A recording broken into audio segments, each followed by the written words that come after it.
Okay then, let's have a little look at DEFRA. 8459 33 55 77. Let's see if they want to talk to me.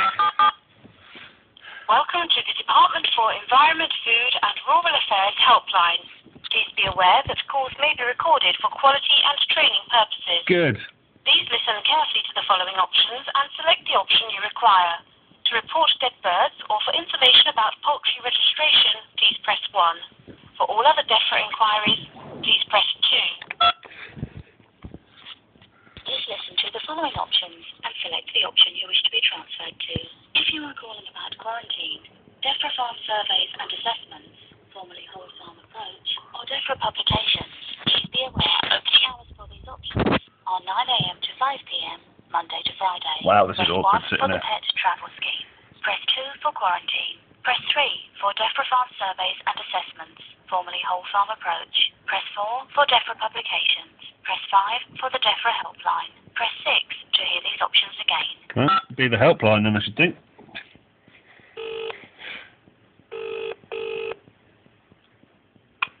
DEFRA helpline, good morning. You're speaking with Susan. Can I take your name? My name's Matt. Just to let you know, I'm just taking notes on this conversation, just for my own posterity's sake. Yeah? I was just wondering if you guys had been made aware of something that people have coined the phrase chemtrailing with regards to chemicals being sprayed over the population of most of this country. I think they're called CONtrails, which is condensation trails, rather. Yeah, no, condensation trails only form at certain altitudes and at certain temperatures, and yesterday it was beautifully warm and they were spraying these things at low altitude all over the sky. I've got plenty of video to prove this. I was just wondering if there was anything that I could do to report it and perhaps have something done about it. Because obviously my kids are breathing this in, you're breathing this in, and eventually it will become apparent to all who want to deny it, basically. I was just wondering if there was any way that we could have a bit of a sensible conversation about what could be done about it. Well, not with me. Not that I can't speak sensibly. Well, obviously, yeah. I'm in a position to discuss that. So what do we know about them then? What do you, other than obviously you've probably been told by your superiors just to tell everyone that they're all crazy, obviously. Well, no, not at all. They are something that people seem to have concerns about, but there is obviously a lot of issues around whether they are condensation or chemicals. You could speak to the Environment Agency. No, they don't want to speak to me. They've told me to phone the Aviation Authority, who I spoke to. Department of Transport. The thing is, they put me through to you, telling me that you are the guys who I have to speak to about this, because you guys have apparently some kind of information on it. This is why I'm calling you. Well, here at the helpline, I don't think we have any particular information. So what help can I get then regarding this from... Well, just give me a moment and see if I can find any information. Excellent, thank you. I mean, I don't want to be awkward or anything, you know. I want to try and get to the bottom of this, really, because, like I say, it's not good. I'm sitting there at my window watching them go past right now, spraying my house, basically spraying the sky above my house. What makes you think it's chemicals? What chemicals and why? Well, what makes me think it's chemicals? It's mainly due to other people's research in other places. I haven't obviously got a plane to go up and test what's being sprayed out the back of these things. But you see, back in the days when I was growing up, these planes just used to have a little what you call a contrail that would the tail of the contrail would chase the nose of the contrail at exactly the same speed, i.e. it would disappear as quick as the plane went through the sky. These leave great big streaks across the sky from one side to the other that then spread out and form a grid pattern with other streaks laid by other planes. And you cannot turn around and tell me that that's normal. I know it's not. I'm not trying to turn around and tell you anything. I know absolutely nothing about them. Is there anyone in your department that perhaps might know anything about them?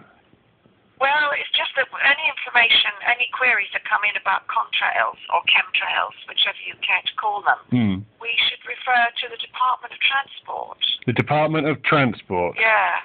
Right, okay then. What would they have to? What would they have to do with it? Because surely they deal with like the roads and the rails. No, it's a transport system, isn't it? The planes are. Well, they're not coming off of commercial airliners. This is one of the things that these are unmarked planes. They're unmarked. Can they're you see at that height? Well, yeah. When you zoom in with the cameras that I record them with, yeah, you can see that they haven't got any windows on them, so they're not commercial liners. Yeah, it really is that obvious. And the more obvious part of it is almost every plane that goes over has a slightly different one. There's like 3 different types of chemtrails, and then you see the ones that give off CONtrails are completely different. Yeah, I must admit, you do notice them in the sky, but I've never noticed any difference between. Well, if you actually spend an afternoon just watching them. I had the time. Well, yeah, indeed. But if you was to spend, say, from about 1, 2 o'clock in the afternoon onwards, just watching them, you'll notice that the vast majority of them do leave a small little sort of faint trail behind them. I'm quite willing to believe that that's nothing. Yeah. But then you get the ones that leave a huge, great big plume of billowing, smoky cloud that gets larger and larger and larger. And the blatant giveaway is when the planes then do a U-turn in the sky and come back on themselves almost 10 kilometres to the side. I mean, no commercial airliner does that. I know that for a fact. You know, when they get into a holding pattern, they'll circle around the airport. The nearest airport to here is about 80 miles south. Yeah. And I wouldn't be able to see them circling from my house. So, I mean, this is, I'm just wanting to get to the bottom of what's going on, because nobody seems to want to do or say anything about it. And every single person I'm speaking to is breathing in the same stuff that my family is, the same stuff that other people are. And eventually it's going to become a problem. But by the time it becomes... What would be being sprayed and to what point? Well, this is kind of what I want to know. I mean, there's rumours, obviously. People have gone out and tested certain standing waters and air supplies, rain samples and stuff, and they find that it's extraordinarily high with aluminium. It has large amounts of barium in it and strontium. Now, these things are not healthy things to be being sprayed with on a daily basis. And I was just wondering if, as a concerned human being yourself, I mean, if you've got kids, they're going to grow up in a world where, you know, Monsanto is going to have to genetically modify all the plants on the planet just so that we can blooming eat. I don't know if... I know it sounds ridiculous, but once you actually get through finding out about this is what's happening. You know, most people haven't got the time of day to try and find out about this stuff or even notice that it's happening. And like yourself, most people just laugh. But if they actually had the time to sit down and find out about it, they would be flabbergasted. Well, so I'm not laughing at you. It's obviously a real concern of yours. Just that I don't know how DEFRA. I'm not sure that there's anybody I could put my hand on or my phone on and get to talk to you about it. Right, so you're saying it's the Department of Transport then? Yeah, what I was going to suggest is perhaps you could email your concerns into our email helpline, because they're in a better position to consider who deals with these kind of questions. See, if it was anything to do with foreign military presence in the country, i.e. maybe, I don't know, perhaps American military presence, because I seem to be plotting these planes that spray from my house seem to come from, this is a guess, by the way, just purely from the direction that they come over my house. I've then gone on Google Earth to see exactly which direction that is, and it seems to come from what I know to be an American air base some of them come from an American air base in the direction of Mildenhall. I used to live... Would that not be the reason why they go out and come back? Yeah, it would be, but then what are they doing? What are they spraying, and why are they spraying it in our country? Maybe they're doing it there as well. Well, yeah, they are doing it there. This is how people found out, because the vigilant people in America that are all being jobless because of all this commercial crisis that's going on have now got a lot of time to sit around wondering what on earth is it being sprayed in the sky. You know, and there's actually a documentary that you could probably watch and enlighten yourself a little bit about. It's called Watching the World. Are They Spraying? And I do suggest that you go and watch this, because it is quite enlightening to see the suppression of evidence and to see whenever people try and do anything about it, they're just shut down. And it's quite scary, to be honest with you. Well, yeah, I do appreciate your concerns. But if the Environment Agency put you on to us. I can only say Department of Transport. And the only other thing I can say is to do this email and address your concerns to DEFRA's air quality team. DEFRA's air quality? Yeah. Right, okay. Do you have the Department of Transport phone number, please? I'll give them a call after I finish for you. No, I don't. I can look one up for you, though. Excellent. Thank you very much. Just bear with me a sec. See if I can get into Google for you. I mean, you know, from one human being to another, a lot of people that I've tried to talk to about this have said that I'm paranoid. A lot of people have said that I'm an idiot, you know.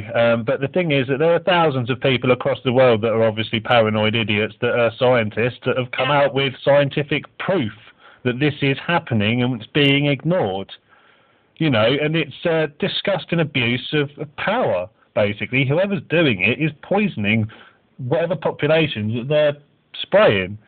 Yes, I do understand the concern. I just don't know how we can find out about it. I mean, unless you go to some kind of freedom of information request to somebody somewhere. Yeah, well, the thing is that when the British government was asked a year before last, whether they were engaging in a chemtrailing experiment, their answer was, we cannot comment on ongoing research. Now, what does that tell you?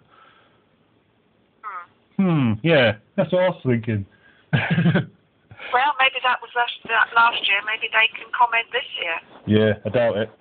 The Americans, their White House Science Czar actually came out apparently admitting that geoengineering has been going on for many long years, at least since the late 90s, but they can't tell us any more than it's been going on. Is that what it's called? Geoengineering is one of the guises that they try and hide the chemtrailing under. It's basically, I don't want to get into the ins and outs of the ultimate, you know, ends to it, because those are a little bit conspiracy theory-esque, if you ask me. But still, it makes more sense than trying to block the sun from warming up the planet to stop man-made global warming, which was a hoax from beginning to end anyway.